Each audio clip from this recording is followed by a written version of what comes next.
Why does it feel like most of the female love interests in vampire romances are whiny, judgmental, pick-me girls? Hi, I'm R.I. Paulsgrove. I'm an author.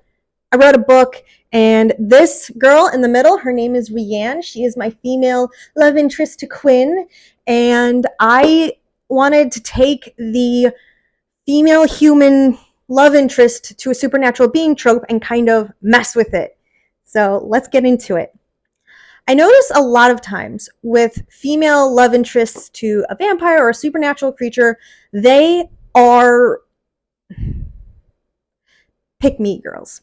And they have a weird, the writer puts them in this weird light where they both have this kind of disaster of a life, are very awkward, but people are still fighting over her. Like, okay, is she amazing? Is she a disaster train wreck? Or I think what a lot of these authors are going for is they're trying to show that she perceives herself as a train wreck, but to the outside world, she is a stunning, gorgeous, wonderful example of a perfect human being. Like,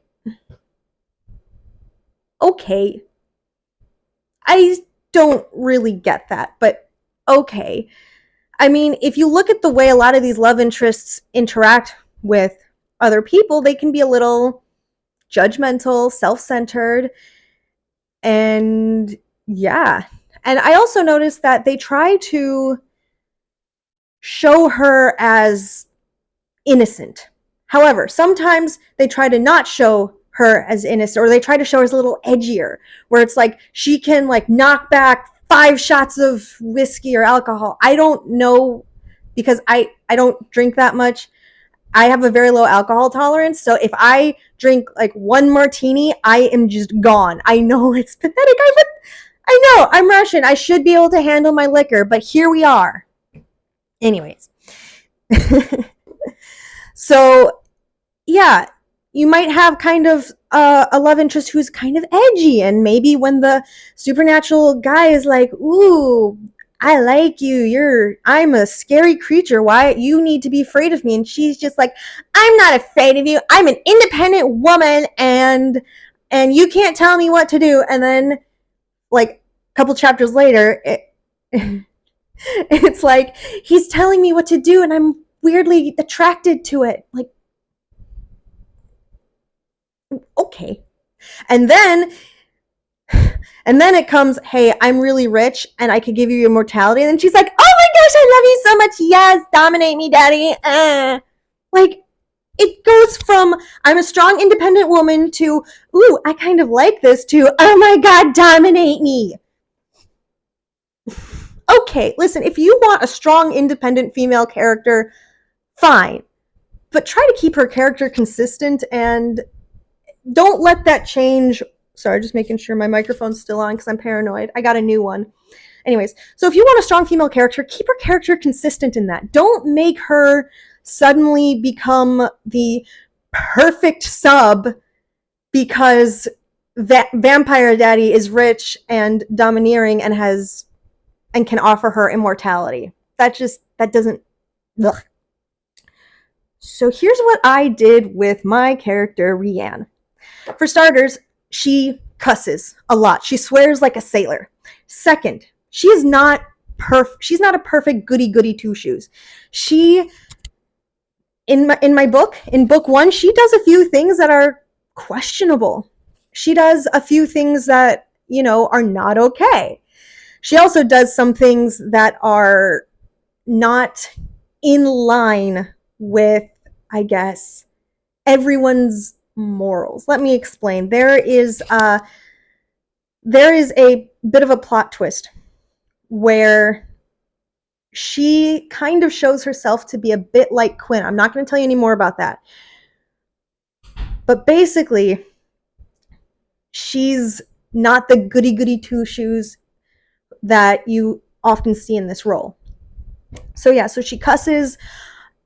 Another thing that I've noticed with a few characters, like Bella.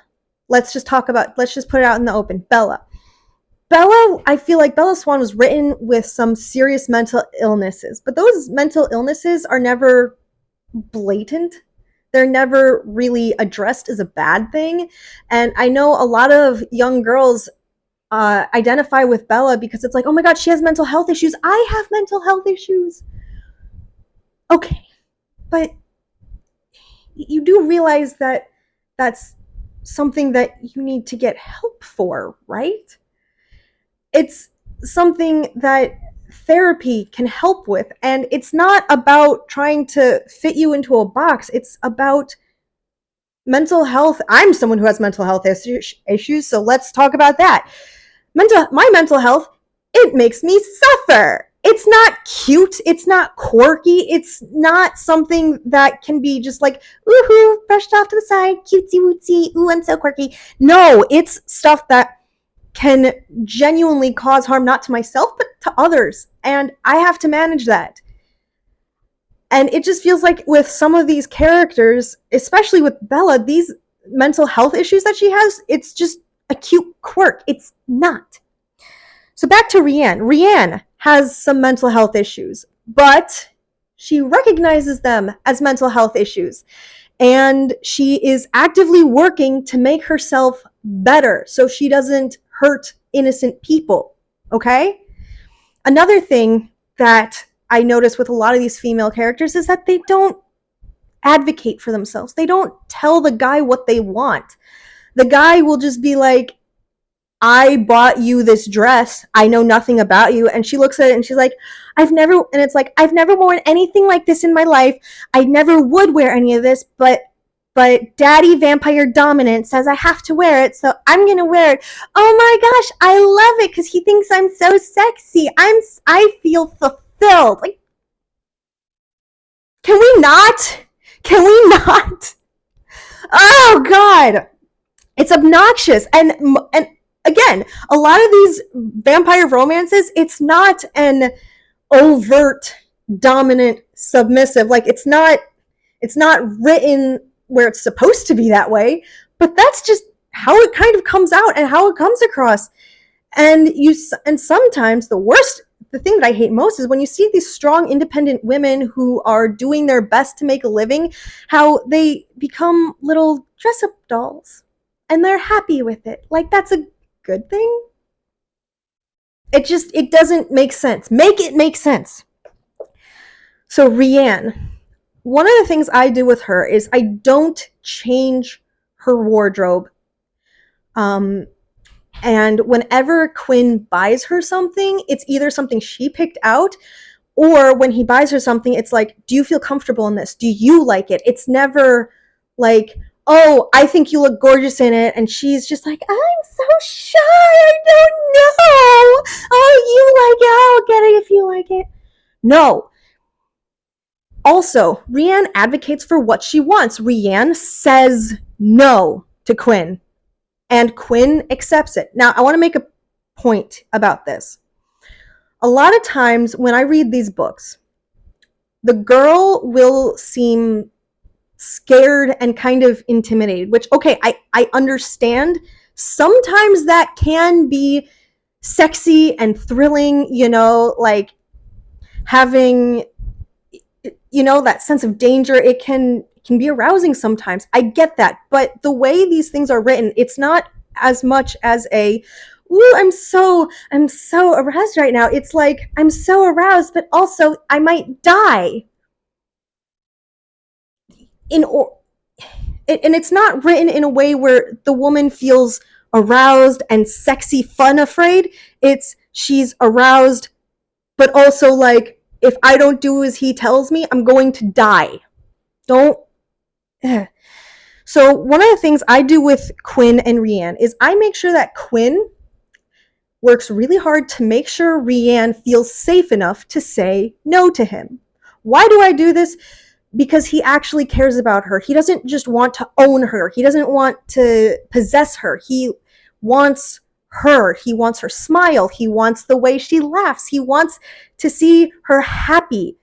And sometimes Rianne wants to do something and Quinn is like, I don't really want to go along with this, but or Quinn's like, I don't really want to let you go do this thing, but I will because I want you to be happy. Now, Quinn has a whole other host of issues on his own, but he works on them for her, like genuinely works on them. And Rianne also has a host of issues of her own, and she, tries to work on them for Quinn and, for herself, obviously. Another thing I notice in these romance books is that the couples don't actually have important conversations. They don't talk about, hey, are you okay with this? They don't really get to know each other. It's just Vampire Daddy Dom is like, ooh, you're sexy, now do as I say. And she's like, no. It's like, yes, no, yes, I'm rich. Okay, I'll give you immortality. Yes, Daddy. It's so stupid. So with Rianne and Quinn, they actually take time to have some very important conversations like, hey, I know I'm 500 years old. You are 25. Are you cool with this age gap? And, they actually have that conversation. So, yeah.